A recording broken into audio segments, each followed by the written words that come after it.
1,00,000 మంది శివభక్తులతో కలిసి మహారుద్రాక్ష పూజలో పాల్గొనండి. వెంటనే కాల్ చేసి మీ పేరును నమోదు చేసుకోండి. నమస్కారం గురుగారు. నమస్కారం అమ్మా. ప్రయోగాలు, చేతపట్లు కానీ, బాణామతి ఇలాంటివి చాలా రకరకాలుగా వింటూ ఉంటాం. భయంకరంగా ఉంటాయి. గురుగారు, ఆ పేరు చెప్తేనే ఒకలాంటి భయం వస్తుంది. అది ఉన్నాయా లేవా అనేది అది తెలీదు కానీ అంటే పూర్తిగా, బట్ భయం అనేది ఉంది. కొంతమంది బాగా సఫర్ అవుతూ ఉంటారు. ఏదో చేశారు, మమ్మల్ని ఏదో చేశారు అనేసి. వాళ్ళు ఆ బాధ నుంచి విముక్తి కలగాలంటే ఏం చేయాలి? నిజంగా వీటి వల్ల ఎలాంటి ఫలితాలు ఉంటాయి? వీటిని నివారించే పద్ధతులు ఏంటి? అంటే అమ్మా, ఈ ప్రయోగాలు అనేటటువంటివి ఎలా చేస్తారు అని అంటే దీన్ని 3 రకాలుగా చేయొచ్చు. అంటే దీనివల్ల ఈ ప్రయోగాన్ని 3 రకాలుగా చేయొచ్చు. ఇవేమిటి అంటే అది చేతబడే కానివ్వండి, బాణామతే కానివ్వండి, చిల్లంగి అని ఉంటుంది, అదే కానివ్వండి, ఏదైనా కానివ్వండి. ఒకటి, మనం ఎవరికైతే చేయిస్తున్నామో వారి యొక్క ఆరోగ్యం మీద దెబ్బ, వారికి హెల్త్ ప్రాబ్లమ్స్. ఇంకా ఎంత ఇప్పుడు మనం హాస్పిటల్లో చూపించుకుంటూ ఉంటాం, డాక్టర్లు ఏమీ లేదు, అన్ని టెస్టులు చేస్తారు, డబ్బులు ఖర్చు అయిపోతే ఏమీ లేదంటారు, కానీ వీడికి ఏదో సమస్య ఉంటూనే ఉంటుంది. అలాగా ఆరోగ్యం మీద ఒకటి చూపిస్తుంది ప్రధానంగా. రెండవది కుటుంబపరమైనటువంటి సమస్యలు. అంటే ఒక వ్యక్తి ఉన్నాడు అనుకోండి కుటుంబంలో, ఆ వ్యక్తికి గనక ఒకవేళ ప్రయోగం చేస్తే ఆ వ్యక్తిని ఇంట్లో ఉన్న వాళ్ళందరూ శత్రువులా చూస్తారు, వాడి మాట వినరు. ఇంకా వాడికి ఎందుకు వచ్చిందిరా జీవితం, బయట వాళ్ళే కాదు ఇంట్లో ఉన్న వాళ్ళు కూడా ఇలాగే తయారై నన్ను బాధ పెడుతున్నారు, నన్ను ఎవరు అర్థం చేసుకోవట్లేదు, తల్లిదండ్రులు అర్థం చేసుకోవట్లేదు, భార్యాబిడ్డలు అర్థం చేసుకోవట్లేదు, ఇంకెందుకు ఈ జీవితం అని వాడంతట వాడుగా ఆత్మహత్యలు చేసుకునేటటువంటి పరిస్థితికి తీసుకొస్తుంది. అది రెండో విధానం. మూడోది ఏంటయ్యా అంటే డైరెక్ట్గా మరణం. అంటే ఎలా సంభవిస్తుంది? యాక్సిడెంట్ల వల్ల కానివ్వండి. వీరికి ఈ ప్రయోగాల్లో ఎలా ఉంటుందయ్యా అంటే కొన్ని శక్తులు ఉంటాయి. ఈ నెగిటివ్ శక్తుల్ని వాళ్ళు వశం చేసుకుని ఉంటారు. కొంతమంది మాంత్రికులు వశం చేసుకుని ఏం చేస్తారయ్యా అంటే వాటిని ప్రయోగం చేస్తారు. ఈ ప్రయోగం చేయడం వల్ల ఏమవుతుందయ్యా అంటే ఆ శక్తి వీడిని మరణానికి దగ్గరగా తీసుకెళ్తుంది.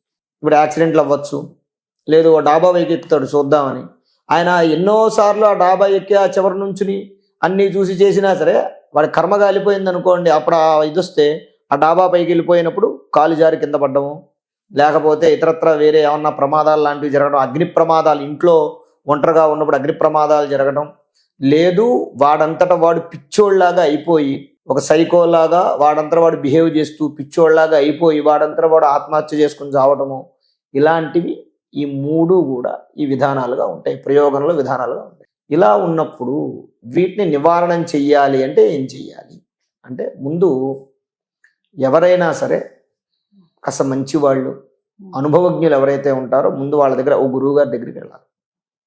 ఇప్పుడు మేము తీస్తాం అని బోళ్ళు మంది ఉన్నారు, కానీ అలా ఎవరిని పెడితే వాళ్ళని నమ్మకూడదు. వెళ్ళి చక్కగా ఓ గురువు గారి దగ్గరికి వెళ్ళి ఆ గురువు గారితోటి మనకున్న సమస్య మొత్తం చెప్పాలి. ఏదో సగం చెప్పి మనం అంటే సిగ్గుపడి సగం చెప్పి అలా కాకుండా పూర్తిగా మనకున్న సమస్య అయ్యా మాకు ఈ రోజు నుంచి ఇలా జరుగుతుందని ఏం జరుగుతుందో మొత్తం చెప్పాలి. చెప్పిన తర్వాత మీకు ఒకటే గుర్తు ఏంటయ్యా అంటే ఆ గురువు గారు మిమ్మల్ని చూసే చెప్తారు మీకు ప్రయోగం జరిగిందా లేదా అనేది. గురువు గారు చూసే చెప్తారు. ఆ వ్యక్తి కనుక అక్కడ ఉంటే అతని మీద ప్రయోగం జరిగిందా లేదా అని చెప్పేస్తారు వెంటనే. ఆ శక్తి వాళ్ళకు ఉంటుంది. అలాంటి వాళ్ళ దగ్గరికి మనం వెళ్ళాలి. ఎవరు పడితే వాడు కాషాయం కట్టుకుని ఓ త్రిశూలం పట్టుకుని ఓ 4 ఫోటోలు ఇంట్లో పెట్టుకున్న ప్రతి వాడి దగ్గరికి వెళ్ళినంత మాత్రాన పనవదు, డబ్బులు వేస్ట్ అయిపోతే చాలా ఇబ్బంది పడే సూచన ఉంది. అయితే దీనికి నివారణ ఏంటయ్యా అంటే ముందుగా అంటే మన రెమెడీస్ కొన్ని ఉంటాయి, మన ఇంట్లో చేసుకునేవి కొన్ని ఉంటాయి. గురువు గారు వాళ్ళు వీళ్ళు చేసే పూజలు కాకుండా ఇటువంటి వాటికి కొన్ని రెమెడీస్ ఉంటాయి.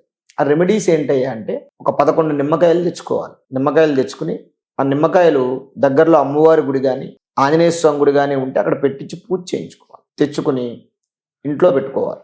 వాటికి అంటూ ముట్టు మైలు తగలకూడదు. ఎవరైతే ఇప్పుడు ఇతనికి చేతబడి చేశారు, నాకు ఇది జరిగింది అన్న అనుమానం ఉన్న వాళ్ళు ఎవరైతే ఉంటారో అంటే అలా ప్రవర్తించే వాళ్ళు ఉంటారో, లేదా గాలి ధూళి లాంటివి పెట్టినా సరే ఇబ్బంది ఏం లేదు. ఆ నిమ్మకాయ కోసి నెత్తికి రుద్దుకోవాలి. రోజు విడిచి రోజు నెత్తికి రుద్దుకుని వేపాకులు మరిగించినటువంటి వేడి నీళ్లు చిటికెడు పసుపు వేసి రోజు విడిచి రోజు స్నానం చేయాలి. అలా ఈ నిమ్మకాయలు ఒక 3 నిమ్మకాయలు ఇంటికి కట్టాలి. ఒక నిమ్మకాయ ఏమో తరగడా కింద పెట్టాలి, ఒక నిమ్మకాయ దేవుడి దగ్గర పెట్టాలి, మిగిలిన నిమ్మకాయలు రోజు విడిచి రోజు చేయాలి. ఇలా చేయడం వల్ల 5 రోజుల్లో పూర్తవుతుంది. 5 రోజుల్లో ఈ స్నానాలు చేయడం పూర్తి. అంటే 10 రోజుల్లో రోజు విడిచి రోజు చేయటం కదా. ఈ 10 రోజుల్లోనూ అతనిలో గనక గతంలో ఉన్నదానికన్నా మార్పు తగ్గుముఖం పట్టినట్టు మనకి కనిపిస్తుంది. కనిపిస్తే మాత్రం అప్పుడు ఏం చేయాలంటే వెంటనే ఏదైనా పుణ్యక్షేత్రం ఉంటే అక్కడికి వెళ్ళి నిద్ర చేసి రావాలి. నిద్ర చేసి నదిలో స్నానం చేసి వచ్చామంటే పూర్తిగా తగ్గిపోతుంది. ఒకవేళ తగ్గలేదు అప్పుడు ఏమవుతుంది, అది బాగా ఉధృతంగా చేసినట్టు లెక్క. అంటే కొంతమంది సరదాగా చేస్తారు. సరదాగా చేస్తే అంటే ఎక్కడైనా ఇప్పుడు దిష్టి తీసినవి తొక్కినా, లేదా చిన్న చిన్న గాలి ధూళి లాంటివి పట్టినా, లేదా సరదాగా ప్రయోగాలు చేసినా ఇది సరిపోతుంది. ఈ నివారణ సరిపోతుంది. ఈ పరిహారం బాగా ఉధృతంగా జరిగిందనుకోండి, అప్పుడు గురువు గారి దగ్గరికి వెళ్ళాలి. అప్పుడు గురువు గారు చెప్పినటువంటి విషయాలు మనం పాటించాలి. పాటించి ఆ నియమాలు గనక మనం ఆచరించి, అంటే కొన్ని హోమాలు ఉంటాయి, శూలిని దుర్గా హోమం అని, తర్వాత ఆంజనేయ స్వామి హోమం ఒకటి ఉంటుంది, వాటికి సంబంధించినవి చేసేవి అవి ఉంటాయి. కొన్ని ప్రక్రియలు చేయటం వల్ల మంత్రశాస్త్రంలో కొన్ని విధానాలు చెప్పారు. ఆ విధానాలు చేయటం వల్ల ఈ చేతబడి కానీ బాణామతి కానీ ఇలాంటివి నివారణ అయ్యేటటువంటి అవకాశాలు ఎక్కువగా ఉంటాయి. అయితే దీనికి మనం ప్రధానంగా ఆలోచించవలసినటువంటి విషయం ఏంటయ్యా అంటే, మంచి వాళ్ళ దగ్గరికి వెళ్ళాలి. మంచి వాళ్ళ దగ్గరికి వెళ్తే మనకు తొందరగానే ఎట్లాంటివి మనం ఎప్పుడు ఏం జరుగుతుంది అనేది మనం గెస్ చేయలేం. ఇప్పుడు గతంలో మా దగ్గరికి ఒకరు వచ్చారు, ఒక కుటుంబం, వాళ్ళ అమ్మాయికి బాగోలేదు పాపం.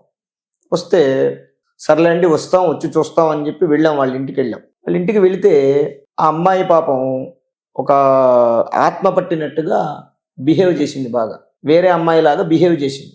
బిహేవ్ చేస్తే ఏమవుతుందంటే, నేను చూసి అమ్మా కొద్దిగా ప్రభావం ఉందమ్మా, మీరు దానికి సంబంధించి కొన్ని పరిహారాలు చేసుకోండి అని చెప్పాం.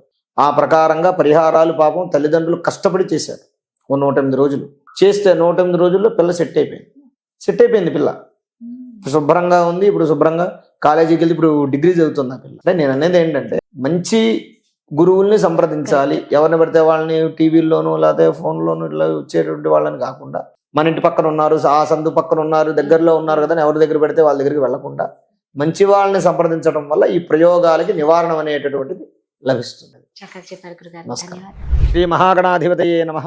ఆరోగ్యము, ఐశ్వర్యము, ఆనందము, ఆర్థిక లాభం ఇవన్నీ కలగాలంటే ఆగస్టు 11వ తారీఖు మంగళవారం రోజున మేము నిర్వహించేటటువంటి 1,00,000 రుద్రాక్షల పూజలో పాల్గొనండి. పరమేశ్వరుడి యొక్క అనుగ్రహం వల్ల సర్వ విధములైనటువంటి కష్టాలు నివారణమై ఐశ్వర్యాలు కలుగుతాయి. 1,00,000 రుద్రాక్ష పూజలో పాల్గొనేటటువంటి వారు స్క్రీన్ మీద స్క్రోల్ అవుతున్నటువంటి నంబర్లకు కాల్ చేసి రిజిస్ట్రేషన్ చేసుకోగలరు.